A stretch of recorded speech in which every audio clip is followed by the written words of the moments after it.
خذي من بسمتي ولا تبكي، خذي من فرحتي ولا تحزني.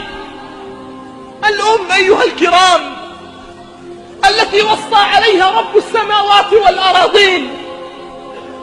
ماذا يفعل الشباب اليوم بأمهاتهم؟ ماذا يفعل الرجال اليوم بأمهاتهم؟ بل بعض الشباب لا يرى أمه إلا في المناسبات، يضع رأسه ووجهه إما في التلفاز وإما في هاتفه.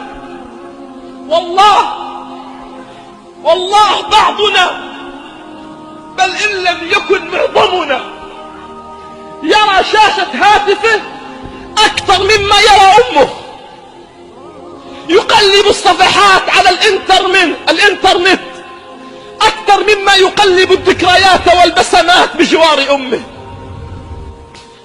بل بعضنا ينظر إلى الناس وإلى الأصدقاء وإلى الأصحاب، يبتسم في وجوه الناس وزملاء العمل، ولا يعرف أمه إلا إذا عاد إلى البيت يرد عليه السلام، ثم بعد ذلك لا يكلمها.